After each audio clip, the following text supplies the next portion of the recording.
Hello, everyone, and thanks for joining us on the Canadian Bowler here today. I'm Mike Patuli, joined by Daryl Fitzgerald, and we have a special guest with us here today, Sue Curran. Thanks for joining us. You're welcome. Thank you for the invitation. So what we usually do when we start out the show with an interview is we essentially give you the floor, sort of introduce yourself, tell us a little bit about yourself and how you relate to bowls. So the floor is yours, Sue. Okay, hello everyone. Yes, I'm Sue Curran and I'm from New Zealand and I'm a parabola, visually impaired at a B3 level, which will mean possibly something to some of you. I've been playing bowls for 10 years and I'm heading off to the Commonwealth Games next month. It'll be my third time at the Commonwealth Games. I am 75 years old, I don't mind admitting that. The oldest bowler in New Zealand, international bowler in New Zealand. And yes, I'm getting quite excited. We're off to Australia next week, Wednesday next week, for a Trans-Tasman, just the lead up to the Commonwealth Games. So that's a little bit of a background. I am a New Zealand born and bred, 5th generation Kiwi, so very proud of that. So thank you. That's awesome. You are the first parabola that we've had on, and obviously the first blind/low vision bowler that we've had on the program, obviously, as well. We're really excited. We chatted a little bit before the interview that that section of bowls is just starting to grab hold and hopefully kick off in Canada and become a really big part. So we're really excited to have you on. So for approximately the last 10 years plus, you've been competing at a high level in blind and low vision bowls and played in championships all over the world. What has it been like for you to compete at the world stage in your bowls career? It is very exciting. I was very fortunate when I first picked up a bowl, and I didn't know it at the time, that our New Zealand selectors were at the same tournament selecting a team for the Blind World Championships in England the following year, and I wasn't aware of that, and I got picked for the team. So I started off with a bang, if you like, which put me straight into the international scene. I hadn't played much, I hadn't played at all prior to that, but I do play a lot of local, a lot of national, and now international things. But it is very exciting. It's a lot of hard work, of course. It's much harder to prepare for something big or international than it is just the local club day. But it's enjoyable. It's very enjoyable. So you did mention you've been in the Commonwealth Games before, 2 previous Commonwealth Games appearances, 2014 in Glasgow, 2018 in the Gold Coast. Mm-hmm. This year would be Birmingham, so your 3rd Commonwealth Games appearance. What does the Commonwealth Games mean to you? It's huge. It's a huge honour to represent your own country. And we were fortunate in Glasgow, or fortunate, unfortunate, we played off for a bronze medal in Glasgow. First time out, my partner and I were only 2-year bowlers. We played off for the bronze and unfortunately lost it. But it's massive to actually represent your country, to walk around with big names. Unfortunately, I can't see the faces, so I don't know who I'm talking to half the time. But to meet a lot of the big stars worldwide, it's just... It is something special. So for those that don't know anything about parabols or don't know anything about specifically blind or low vision bowls, mm-hmm. Can you tell us what specifically is involved in what you do versus possibly what a regular sighted bowler would use or would play in? Right, well, the blind bowls are split into 4 categories. Parabols are split into 8. We're part of the para. We take the first 4 categories. The disabled bowlers are rated from what we call B5 through to B8. We're B1 through to B4. And depending on your sight, B1 is a totally blind person. B2, somebody who can see a little bit of shadow, but not actually have sight, might see out half a metre, maybe a metre in front. B3, which is my category, everything is very blurry to me, but I don't have long distance perception at all, and the peripheral vision is very narrow. B4 is quite often tunnel vision, so they can see clearly down the far end, but they won't be able to see anything around them. It's a B4 category. Then they go into the disabled, which I won't explain because I'm not 100% sure how each category's worked out. But that's the paraboling. From B1 through to B3, you are asked to have somebody with you, a director, to help you. They don't only help you on the green, they're your eyes while you're there. Safety reasons, tripping over something in a clubhouse or falling down the edge of the green or something. So you need to have somebody with you with your vision. And they also assist you with your bowls by letting you know distances and where things are. We use the clock system, excuse me. The jack is the centre of the clock, providing you're not using digital. And you've got 12 o'clock, 3 o'clock, 6 o'clock, and they just give you the distance of where you are, where other things are. So you bowl to where you think you need to go. Yeah, it doesn't always work, but that's the general idea. That's very involved. I actually wanted to hear the explanation of it all because my club hosted Canadian Blind Bull Nationals probably about 15 years ago, and I watched it for a little bit, and I didn't really understand the director part of it and sort of that relationship between the bowler and the director. So I guess is a director like a coach, or is that a separate thing? Up until this year, my director, who I have had for 5 or 6 years, is a New Zealand coach. I was very lucky to have Anne Muir. Anne has been an international player herself. She is a coach, but she became my director as well. So she had a lot more broad knowledge of the game. My current director, Anne has had to pull out because of personal reasons. My current director is a local lady that we've been friends for a long, long time, Bronwyn, and she's learning to become a director, but doing very well, I will add. She isn't a coach, but we also have coaches separate. So we cover the whole thing. We have our own personal directors if possible, but do get coaching from the Bowls New Zealand or the wider community of actual qualified coaches as well. So, and it's necessary. You do need that. So when you're preparing for the Commonwealth Games, do you follow like a similar kind of training plan? And you said that you work with the national team for New Zealand as well. Do you follow basically their type of plan for preparing for bowls, or do you have something that's very unique to you? We play exactly as the same as a sighted bowler would play. We have, except that we do have somebody with us giving us the direction. We play to exactly the same rules. We have exactly the same bowls. We do exactly the same routines that they do. We practice the same way. Everything is the same, except we have our helper with us, if you like, our eyes with us. So you'll be playing mixed pairs with Dean Robertson. Have you played much with Dean, and how do you feel going into the Commonwealth Games to play with him there? I'm looking forward to it. I've never played with Dean. Dean is down on the South Island. I've never actually played against him. Yes, I have. I do apologise. I have once, and he beat me. That was the New Zealand Nationals that we had at the beginning of the year. Again, mixed pairs. He and his partner did beat me and my partner. But Dean is a fairly new bowler to the blind bowls.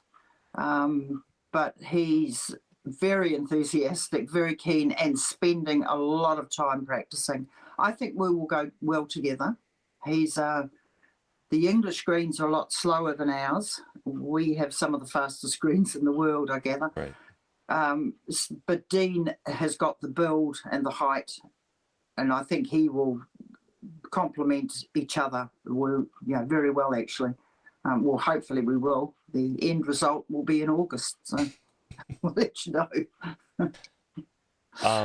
Personally, I've been able to work with some low vision blind bowlers at my club, and I've always been amazed at how they play the game, how they perceive the game and make their adjustments, and just based on the instruction, like you said, able to adjust accordingly and make those shots. Are you able to describe at all how you approach the game and how you play it? Yes, the first thing, you've got to have a lot of trust in your director. You've got to actually trust what they're telling you as being accurate. If they're a couple of feet or half a metre out or something, it's not too critical. But you need to put full trust in your director, and they must trust what you are going to attempt. They've got to appreciate the fact that we can't actually see where we're going. Right. And preparation is, I get on the mat to actually bowl. My director will have told me or asked me to go forehand, backhand, and given me a rough idea of the distance that I've got to go to and what I'm trying to get round or through or past or something like that. But you've got to trust the person that you're with, because if their direction is out, your bowl will be no good whatsoever. Fortunately, in mixed pairs, we have a skip and the other player down the other end.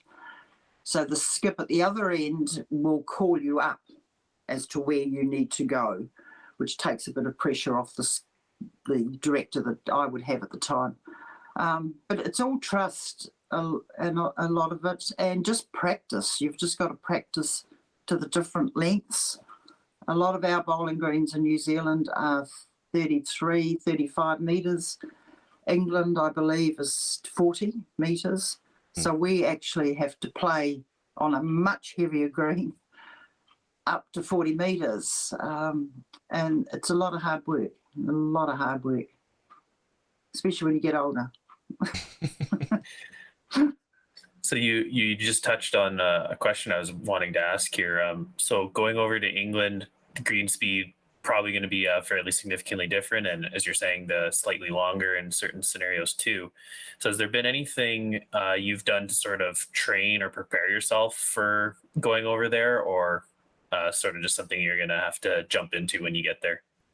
Well, we were asked right at the beginning, once the team was announced, we were asked right at the beginning to stop playing on the fast greens, so stop playing at club level, and go on to croquet greens. Croquet greens are renowned for being a lot heavier. They're not a bowling green, so you can't expect the same result on a croquet green, but it does give you the strength to try and put your bowl up to a bigger distance, a longer distance.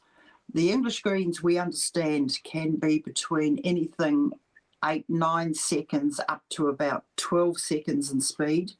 We play 16, 17, 18 seconds over here, so we are much faster. So we've just been using the croquet greens. The club that I belong to in Hamilton are preparing one of their smaller greens. It's not smaller in distance. It's not 40 metres. It's about 33, 34 metres. They are actually preparing that for me for when I come back from Australia to practice on until I go to the Commonwealth Games. They're going to try and get it down to 8 or 9 seconds. It's not easy finding somewhere to bowl, to practice on those sort of greens. A lot of the clubs are carpet, and of course they can't slow carpet down. Yes, it's just a matter of scouting around and trying to find somewhere that's suitable. It isn't easy. we've heard a lot of that from especially Southern Hemisphere bowlers, where they're really just trying to find something or make something like have a green brought down to the speed that they're expecting just to train, which is really interesting to be able to do that, because I wonder how easy it would be to slow a green down, just like over here, trying to speed something up to the level that we would expect in Australia is near impossible. So Yes. Well, I do believe that where we're going in Australia next week, they have worked on one green for us for the whole Trans-Tasman. oh, wow. And they've slowed a green down right down supposedly to 10 seconds or something. But the Australia and New Zealand, or certainly New Zealand greens, most of them are a flat weed, whereas Northern Hemisphere greens, I believe, are grass. Yep. And that's where the difference comes in. Ours is sort of just a flat weed, which speeds things up. And I know the English greens are grass. And because they are spongier and heavier leaf and that sort of thing, I think that's where the difference comes in. I'm not a greenkeeper, but I do understand that that's where that heaviness comes in. And of course, if it rains, it gets heavier still. So, oh, you're absolutely right. And not only that, Mike and I have both played in Australia a little bit and back home, and the flatness, the true draw, Southern Hemisphere to Northern Hemisphere is completely different. So it's quite an experience to either go north or south for anybody. yes. But Yes. I applaud you for all the efforts that you're making to try to get there. Thank you. It is hard work. It was bad enough when I was 8 years younger, but it's certainly hard work this time around.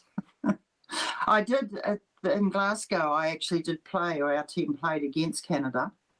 We had a couple of Canadian players visually impaired playing in the Glasgow Commonwealth Games. And at the World Championships in South Africa 2017, we played against Canada.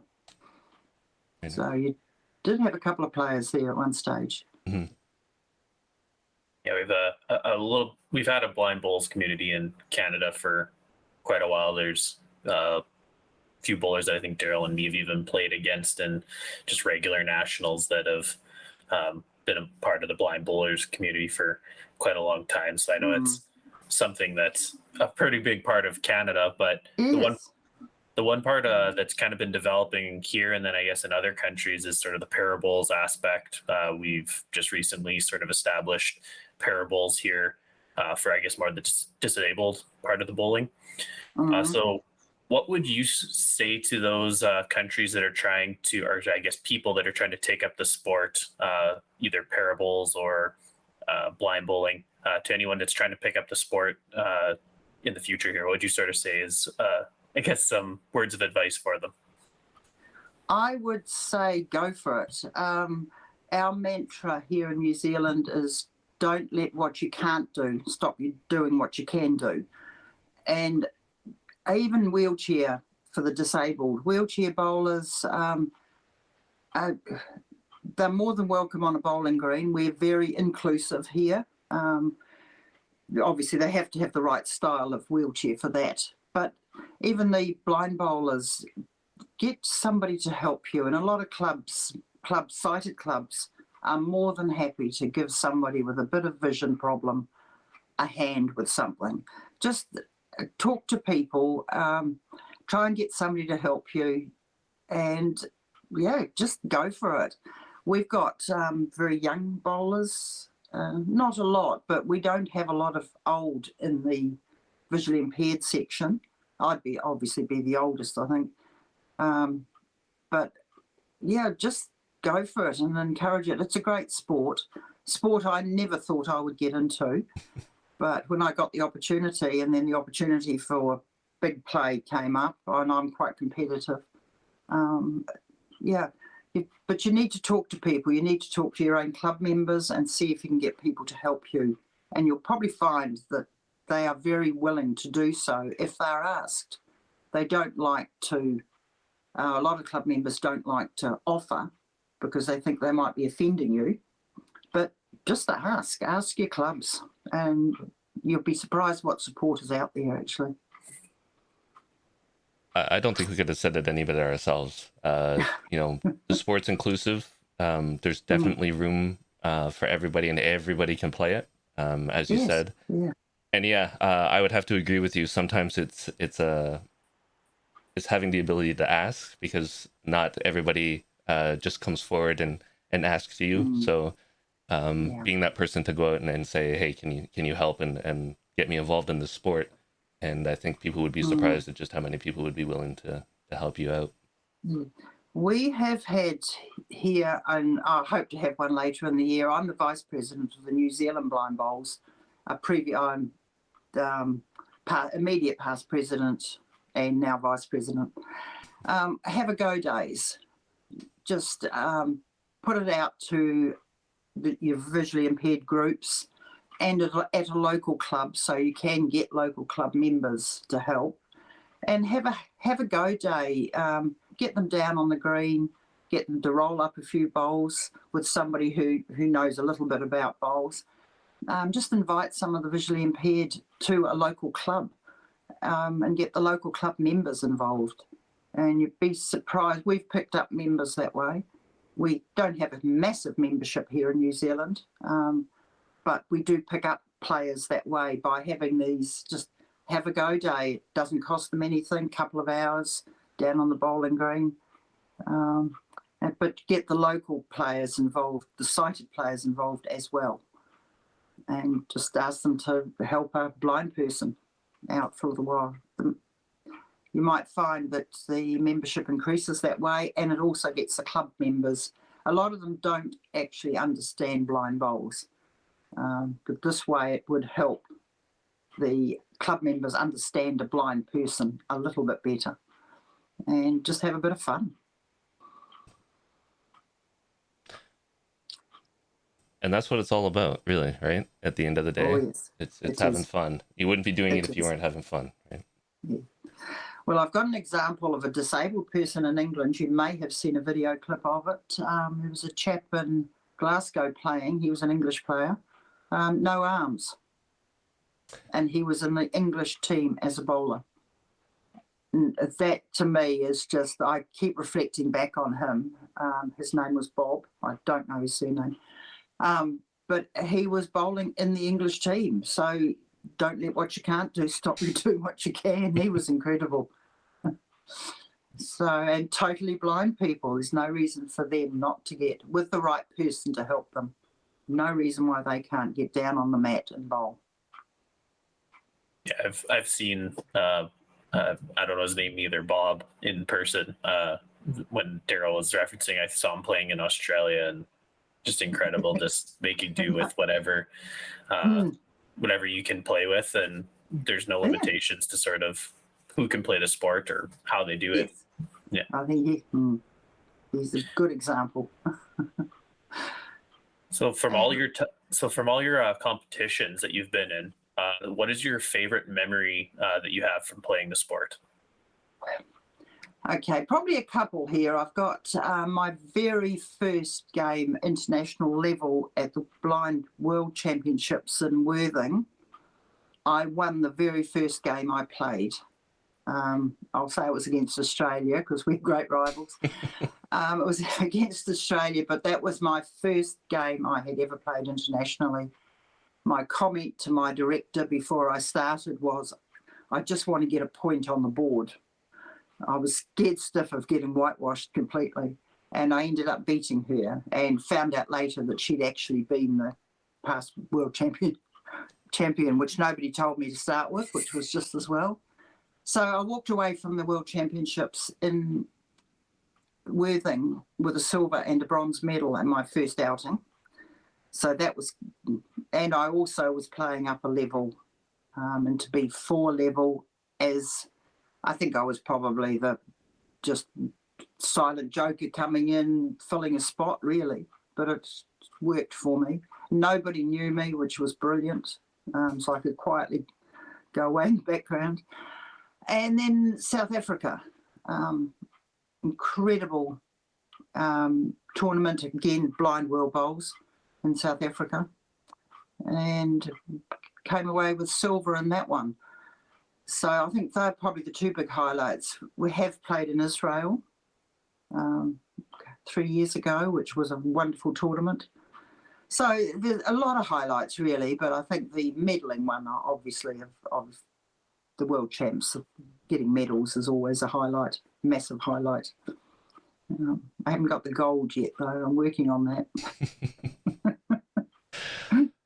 So at the end of the day, being selected for the Commonwealth Games for 2022, going to England, what does it mean for you to put the fern back on and represent New Zealand on the world stage? It's huge.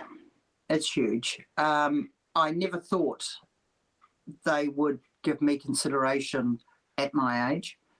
But obviously the ability, if you like, or the enthusiasm's still there. It is huge. When you put a silver fern shirt on, it really does lift you.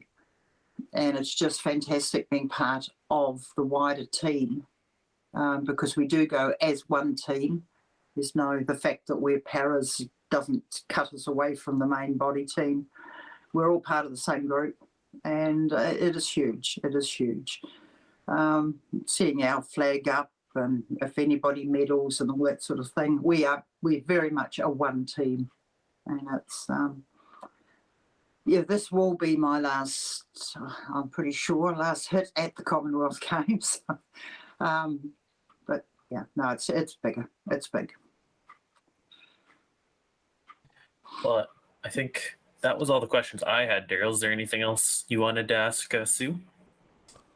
I don't think I have any questions, but Sue, I just wanted to say, thank you very much for coming on the show.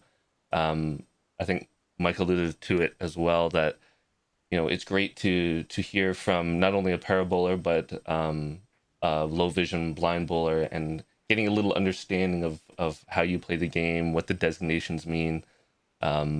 Just putting that information out there to the world so that they can see not only what the sport can do for everybody, but also let them know who you are, and to watch for you at the Commonwealth Games, and cheer you on as you're going for that medal. Yes, well, thank you, and thank you both for the invitation to come on. It's been really good, and I hope we can see Canada back in amongst the World Championships and Commonwealth Games again before long. You're a great country. The players I've played against have been wonderful people. Hopefully we can join forces again at some stage. Thank you. All the best at the Commonwealth Games, and good luck upgrading that medal to a gold. Thank you. Yes, that would be a huge highlight. Thanks very much to both of you.